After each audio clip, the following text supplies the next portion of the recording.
If you are trying to discover the purpose of your life, God has given you His Word through the Bible to help you do that. To find God's will for your life, you need to rid yourself of the things that hinder you from fulfilling it. Here are 7 mistakes that Christians make when trying to discover God's plan for their lives. 1. Not asking God to reveal His will. Have you ever been in a situation where you wondered if God was trying to tell you something, but you were too afraid to ask Him? Have you had one of those thoughts that you pushed to the back of your mind and hoped would disappear? Please don't make that mistake. God is always willing to help you, and you need to ask for His guidance. But here's the catch. You have to ask and then trust. How often do we find ourselves at crossroads, internally debating which path to choose, without turning to the most reliable source of guidance? In moments of indecision and uncertainty, it is crucial to remember that we are not alone.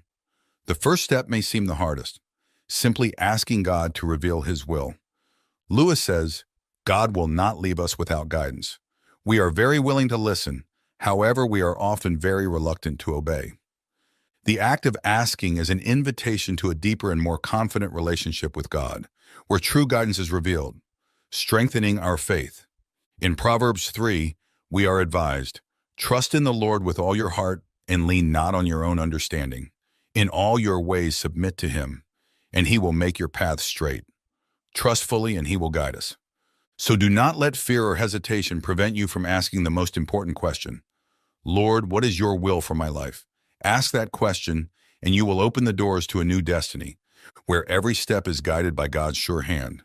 Remember, the key is in asking, and most crucially, in trusting the answer. It is a pilgrimage toward a closer and more confident relationship with the Creator.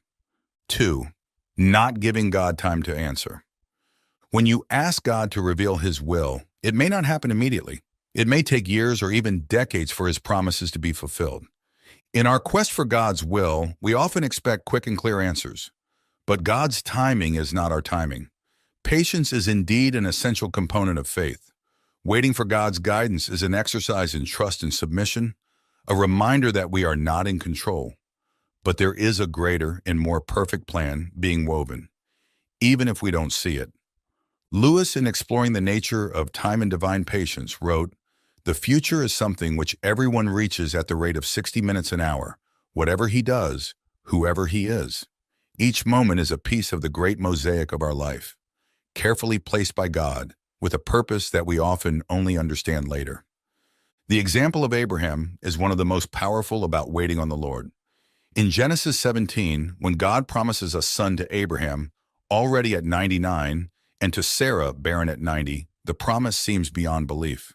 However, this decade-long wait for the fulfillment of God's promise, culminating in the birth of Isaac, reinforces the message that God is faithful and fulfills His promises, but in His own time. But the Lord is faithful, and He will strengthen you and protect you from the evil one. 2 Thessalonians 3:3. So as you wait for God's answers, remember that waiting is not an empty space to be filled with anxiety. It is a space to be filled with preparation and growth. God is working, even if we don't see the fruits immediately. 3. They listen to other voices instead of God. In a world filled with noise and incessant voices, finding God's voice can seem like a Herculean task.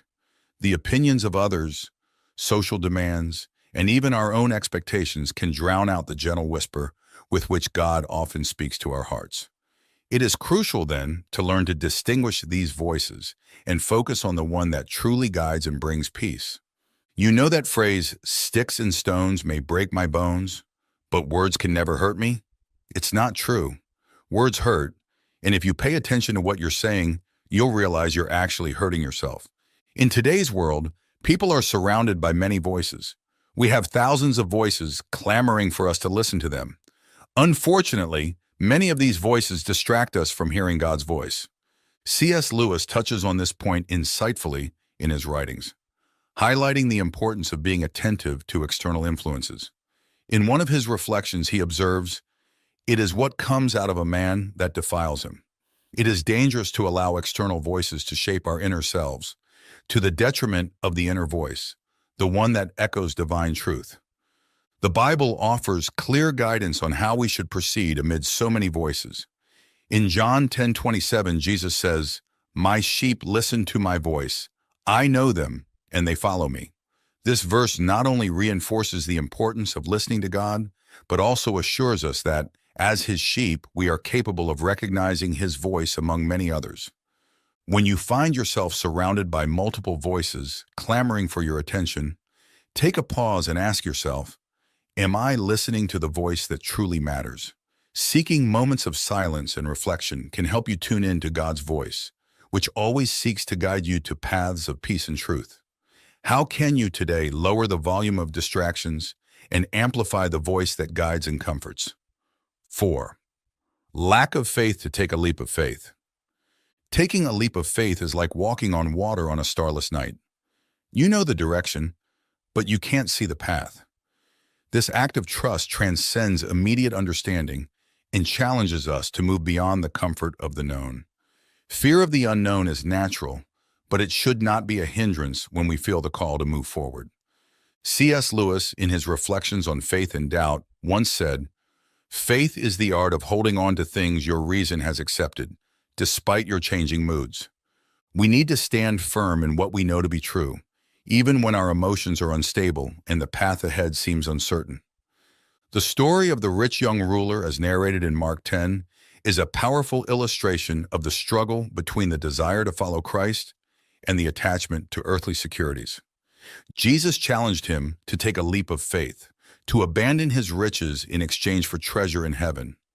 The young man's inability to give up what he possessed reflects a divided heart, not yet ready to fully surrender to the faith that called him to a life of fullness in Christ. True faith calls us to look beyond human limitations and believe in divine providence. Each leap of faith is an opportunity to witness the transformative power of God in our lives. Ask yourself, what am I holding on to so tightly that is hindering my walk with God? Consider what may need to be left behind to more fully follow Christ. How can you strengthen your faith to take this next crucial step? 5. They don't trust God in all areas of their lives. Trusting God is an exercise in total surrender, not selectivity. It's easy to trust when the sea is calm, the sky clear, and all is well. But the true measure of faith is revealed in storms, when waves threaten and the sky darkens. Trusting God in all areas of our lives means acknowledging that He is sovereign not only in moments of joy, but also in times of challenge and uncertainty. If you've seen other videos here on the channel, you know that C.S. Lewis went through terrible situations in his life, and because of that, he could find strength in God. And then he writes, "We never find the true faith until we find it necessary." Lewis's observations suggest that our faith is more deeply formed and strengthened in moments when we are compelled to rely entirely on God, in times when other aids fail. The commandment to love the Lord your God with all your heart, with all your soul, and with all your mind, as expressed in Matthew 22:37, shows a comprehensive and unconditional trust. This comprehensive love and trust are fundamental to a faith that permeates every aspect of life, not just the areas where we feel comfortable or secure. 6. They refuse to follow Jesus because they don't think it will benefit them. Following Jesus is a choice that goes beyond the calculation of immediate gains and losses. Often, the journey with Christ is seen through the lens of personal sacrifice and renunciations, but it is essential to realize that true freedom and fulfillment lie in aligning our lives with His. Finding Jesus is discovering the freedom to live not only for oneself, but for a greater and more transformative purpose. C.S. Lewis, in his work, Mere Christianity, speaks about the paradoxical nature of following Jesus. Lose your life and you will save it. Lewis reminds us that while it may seem like we are giving up a lot to follow Christ, in reality, we are gaining much more in depth, purpose, and true joy. Jesus' invitation in John 14:12, "If you believe in me, you will do what I have been doing," is not just a call to replicate His miracles, but primarily to adopt His way of love, service, and self-sacrifice. This reveals an invitation to personal transformation and collective impact, indicating that our greatest fulfillment comes not from following our own plans, but from aligning ourselves with His. So if you find yourself hesitant to follow Jesus for fear of losing your own way, consider the invitation to a life of broader significance. Following Jesus is not a limitation, but the expansion of our truest possibilities. How can you today let go of your reservations and embrace the freedom that comes from living according to Christ's teachings? Remember, in Christ, we find not only a guide, but also the path to true freedom and fulfillment. 7. They don't share their struggles with others. The journey to understand God's will is often marked by struggles and uncertainties. The pressure to maintain a facade of perfection can be overwhelming, but it's crucial to remember that true strength is found in vulnerability. Sharing our struggles is not a sign of weakness, but a courageous step towards healing and growth. By opening our hearts, we discover that our battles are universal and that mutual support is essential. C.S. Lewis, in his letters, often encouraged his readers to share their difficulties with others. He believed that friendship is born at the moment when one person says to another, "What? You too? I thought I was the only one." This quote from Lewis underscores the importance of supportive communities where we can freely express ourselves and receive the encouragement needed to face our challenges. The Bible is filled with examples of figures who shared their struggles. In Galatians 6:2, Paul instructs, "Carry each other's burdens, and in this way you will fulfill the law of Christ." This verse not only calls us to share our hardships, but also to support one another, fulfilling the commandment of brotherly love. It's time to break down the barriers of isolation and open up about your struggles. In doing so, you not only lighten your own load, but also allow others to find courage in your honesty. How can you begin to share your struggles constructively today?